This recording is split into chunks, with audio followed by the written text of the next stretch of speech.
Waalaikumsalam warahmatullahi Allahumma wabarakatuh. sholli ala Sayyidina Salam Muhammad wa ala ali Sayyidina Muhammad. Allahumma sholli wa sallim barik alaihi wa ala sahbihi. Semoga Buya dan keluarga diberi segala kebaikan di dunia dan akhirat. Amin ya Amin. rabbal alamin. Buya mau bertanya, saya seorang suami yang dimintai pendapat oleh istri.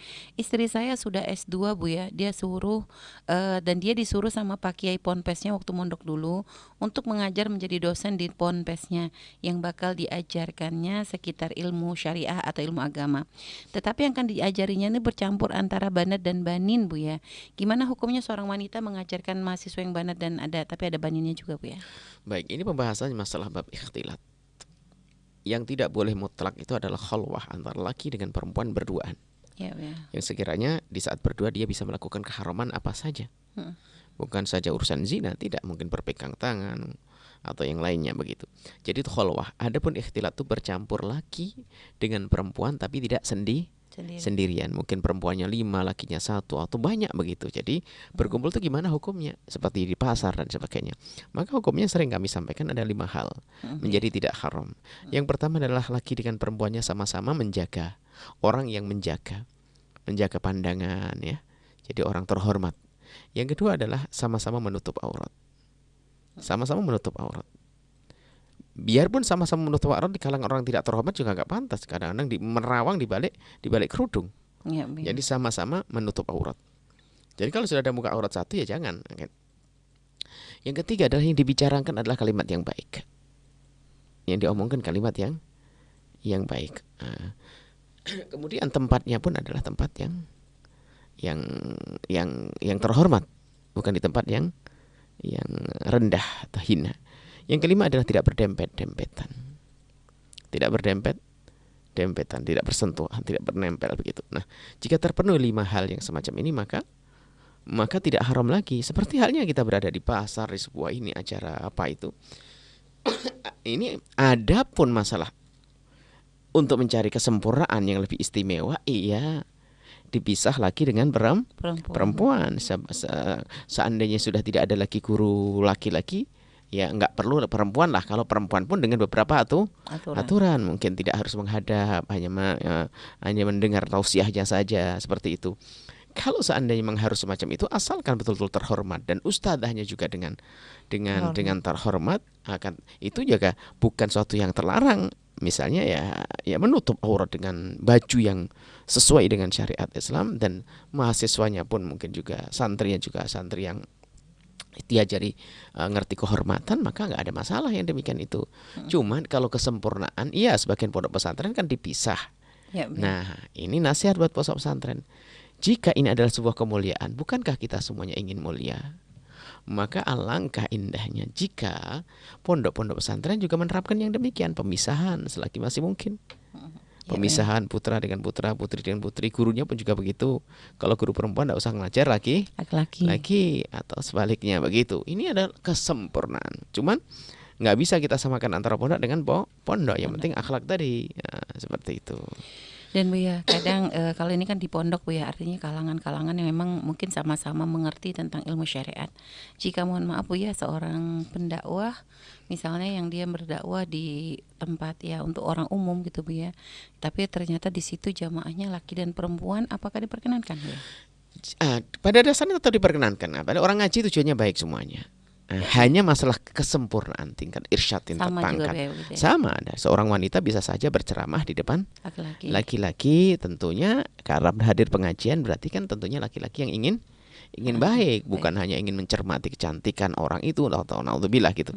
Akan tapi tetap kami menghimbau jika masih ada laki-laki, jika jamaah laki-laki adalah laki seperti itu. Ini untuk kesempurnaan. Kalau boleh, tetap hukum boleh, nggak bisa dirubah-rubah. Seperti halnya di pasar jual beli dan sebagainya, itu ada berkumpul di pasar laki perempuan. Karena kan ibarat kalau orang penceramah kan ibarat kalau kita ngobrol kita mungkin bisa nggak ngeliat, cuma kadang kalau dengan orang ceramah tuh kalau nggak ngeliat itu kayaknya nggak afdol gitu Bu. Nggak akan menjadi perhatian dari laki-laki itu seperti apa Bu untuk wanita?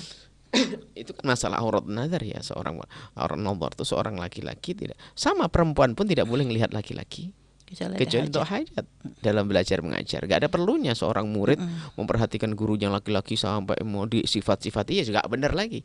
Jadi saat ustadznya menjelaskan kemudian dia mendengar juga sah-sah saja. Atau sebaliknya seorang ustadzah misalnya ngajarkan jamaah laki-laki, ya wajar saja melihat di saat mendengar dengan ceramahnya, asalkan betul wanita tersebut menutup aurat sesuai dengan yang diikuti dari madhabnya. Apakah ikut jumhur ulama pakai cadar, atau dia tidak, misalnya penting wajah tertutup, semua tertutup kecuali wajah, terpakat tangan, dapat kedua dalam madhab Syafi'i misalnya. Selagi dia mengikuti ya sah-sah saja.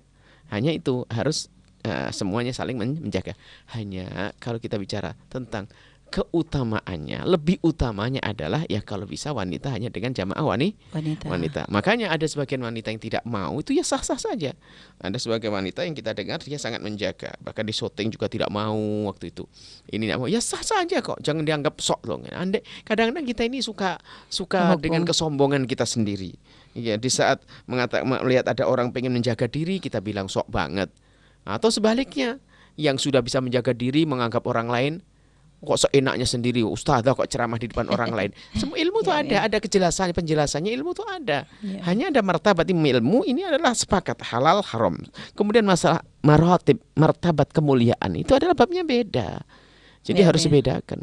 Jadi kayak hukumnya seorang daiyah perempuan atau pengajar perempuan tuh beda dengan hukumnya wanita yang membaca Al-Qur'an. Beda Al-Qur'an itu karena memang kalau kita mendengar Al-Qur'an itu biarpun itu adalah ayat yang untuk khutbah, idza quri'al Qur'anu fastami'u lahu.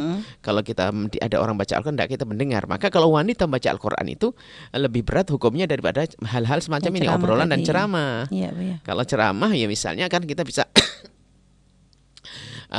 kalau Al-Qur'an memang namanya Al-Qur'an, kita tidak enak kalau kita berpaling ya. Biarpun di dalamnya ada khilaf juga di antara para ulama supaya kita tidak, asalkan wanita itu tidak fala tahdhuna bil qaul ya, asalkan suaranya adalah suara yang normal, bukan suara mendesah-desah, supaya bukan suara mendayu-dayu, akhirnya membabnya sah-sah saja. Karena menurut jumhur ulama bahwasanya suara perempuan bukan aurat, semuanya. Kecuali dalam Al-Qur'an memang ada pengecualian di sini. Bagi yang mengatakan bukan aurat seperti mazhab Syafi'i, kalau Al-Qur'an memang ada sedikit ada tambahan rambu-rambunya. Yaitu tadi, kalau Anda ngomong, seorang wanita ngomong, saya boleh mendengar dan saya boleh tidak mendengar. Tapi kalau sudah Al-Qur'an disuarakan, dakur Al-Qur'an fastami'u lahu, maka lebih ketat sebetulnya, lebih kuat bahwasanya pelarangan wanita menyenandungkan Al-Qur'an di depan kaum pria. Karena kaum pria mau tidak mau dia harus memperhatikan mendengar. Biarpun dalam hal ini kita juga tidak boleh keras-keras pendapat ini. Bisa saja seorang wanita menyenandungkan, ada pendapat dalam hal ini, akan tapi dengan catatan bukan suara yang meliuk-liuk dan mendayu. Mana mendayu-dayu, mohon maaf Bu ya. Mungkin bisa lebih dijelaskan lagi.